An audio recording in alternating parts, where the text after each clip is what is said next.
You are probably the most organized person on your team.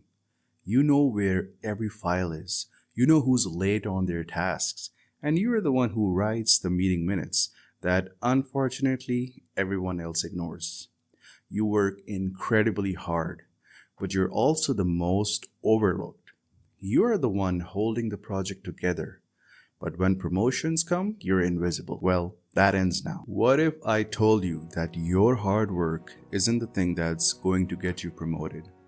What if I told you that in 12 months, you could triple your responsibility, lead that same team, make the strategic decisions, and earn a salary of up to $120,000 or more? It's not a fantasy, it's a roadmap. And today, I'm gonna give it to you. Hey there, I'm Wakas Manower and welcome to Project Infotech. If you're new here, this channel is not about textbook PM theory. It's about giving you the real world strategies to get the career you deserve. Now, let's talk about the project coordinator trap. It's a place I know really well, my friends know it, and a place many of you are probably right now. The trap is that you are rewarded for being a great doer. You're praised for your checklists, your follow-up emails, your perfectly formatted status reports. Your boss loves you because you keep the administrative engine of the project running. But here's the brutal truth. They'll love you in that role. And the better you are at it, the harder it is for them to see you as anything else.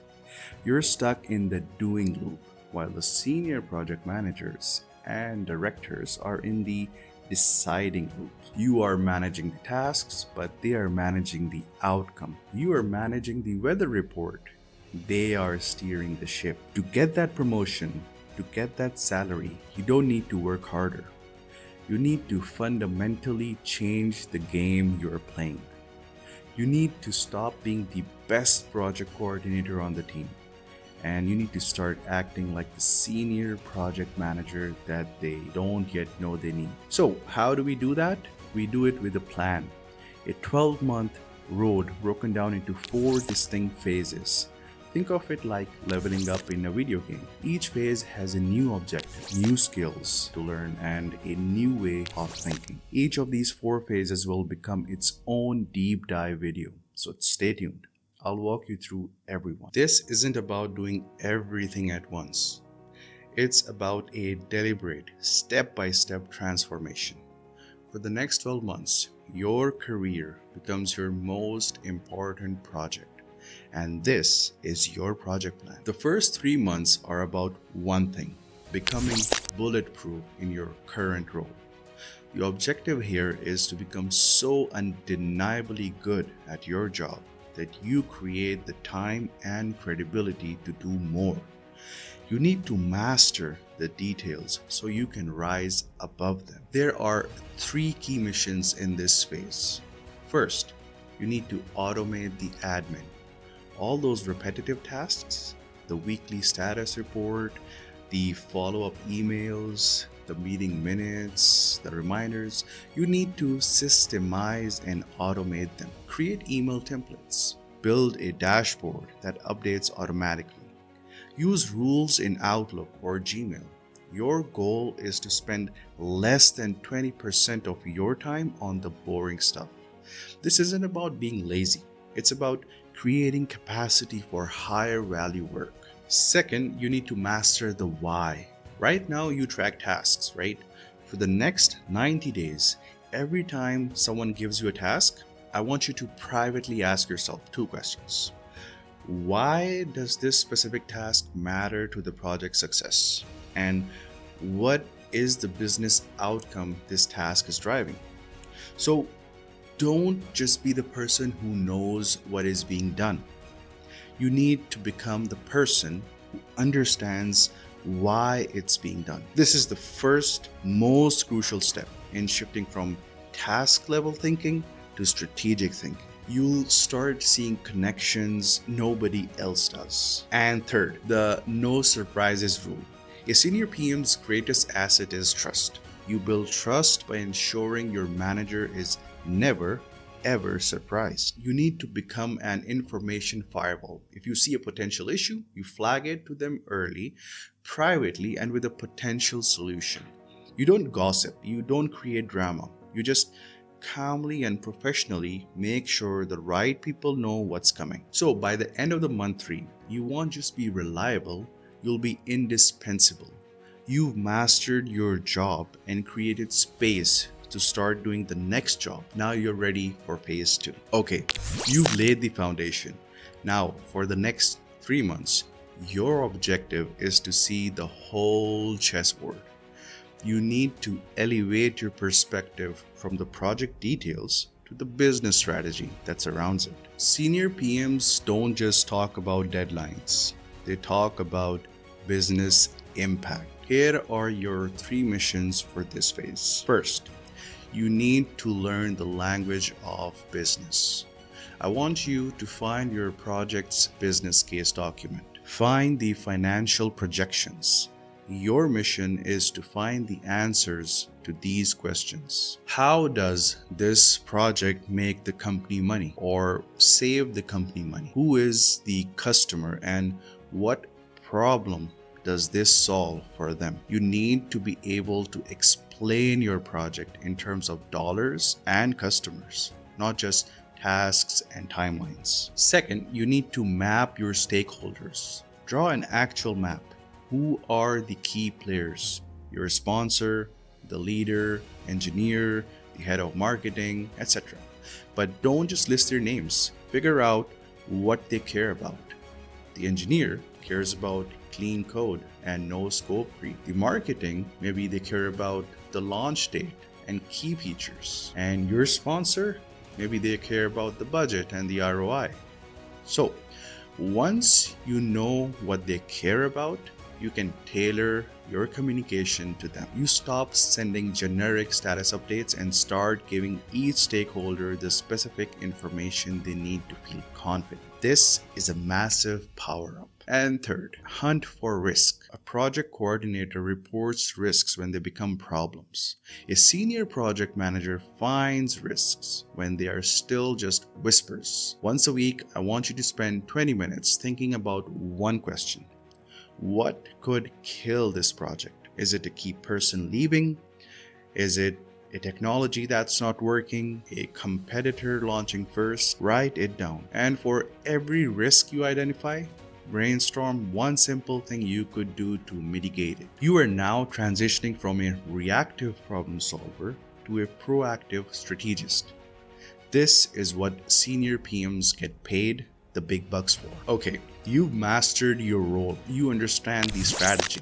Now it's time for the most important phase. The objective for the next 3 months is to lead without the title. People think leadership comes from a job title. The truth is, the job title is just a recognition of the leadership you're already demonstrating. Your missions in this phase are about action. Mentor someone, find a new hire, an intern, or a junior person on another team. Take them for coffee.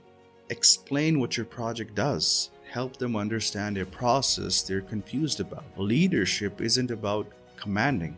It's about elevating others. When people see you helping others succeed, they start seeing you as a leader. Second, you can volunteer for the messy problems.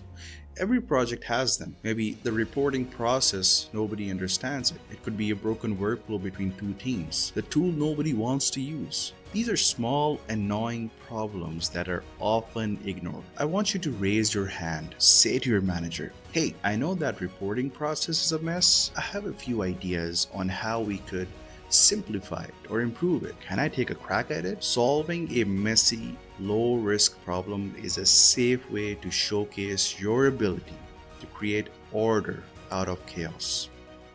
It's a classic leadership move. And third, this is the most important one. Bring solutions, not just problems.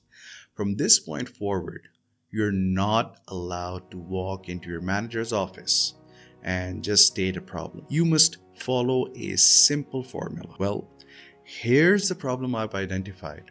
I've thought about it, and there are two possible solutions with the pros and cons of each. Now, my recommendation is solution A. What are your thoughts, boss? Doing this just once will fundamentally change how your manager perceives you. You've just transformed from an employee who needs managing into a strategic partner who makes their job easier. This is it, the final 3 months. You've done the work, you're performing at a senior level. The objective now is to make your value visible and engineer the promotion. It's time to cash in on all your hard work, and here's how. First, you need to bring your brag document. This is not optional.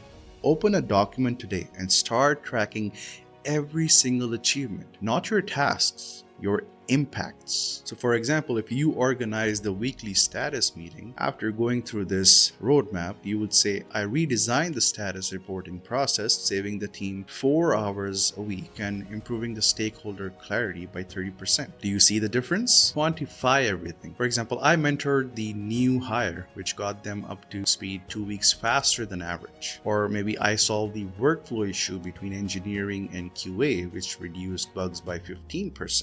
So this document is the evidence for your case. Second, the strategic coffee chat. It's now time to build relationships beyond your immediate manager. Identify a leader you admire in another department or your manager's manager. Ask them for 15 minutes of their time. Say this: Hi John, my name is Wakas and I'm the project coordinator on the XYZ project. I am really inspired by your work in the cybersecurity department and I'm trying to grow my own strategic skills. Would you be open to a quick 15-minute coffee chat so I could ask you 1 or 2 questions about your career path? In that meeting, be prepared. Ask smart questions. At the end, give them a 30-second summary of a recent success. For example, we were struggling with X, so I implemented Y, which resulted in Z. You're not asking for a job, you're planting a seed. You're building your reputation as a high potential employee. Finally, frame the ask. You're going to schedule a formal meeting with your manager. This is not your annual review. This is a career conversation you initiate. In that meeting, you present your case. You'll walk them through that brag document you created. You'll remind them of the problems you've solved and the value you've created. And then you say the magic words. I really enjoyed growing in this role, and I believe my contributions over the past year, like streamlining the reporting process and solving the workflow issue, demonstrate my ability to operate at a senior project manager level. I'd like to discuss what the path looks like to formalize that title and take on even greater challenges for the team. So you see, you're not asking for a favor. You're presenting a business case for the promotion that has already, in effect, happened. You've already been doing the job, and that's the roadmap. I know it's not easy. It requires discipline and patience, but it's not complicated. You go from being a reliable doer to a bulletproof operator to a strategic thinker to an informal leader and finally to a recognized senior project manager with the title and the salary to match. You stop waiting for someone to notice you and you start building a case that is simply too compelling to ignore. Your career is the most important project you will ever manage. Start today. If this roadmap was helpful, do me a favor and hit that like button. It really helps the channel. And make sure you subscribe, because in my next video, I'm going to give you the exact template for that 1-page dashboard that I mentioned earlier in this video. It's the tool that will help you automate your reporting and make you look like an absolute genius to your boss. You do not want to miss that one. Thanks for watching. Now go be strategic.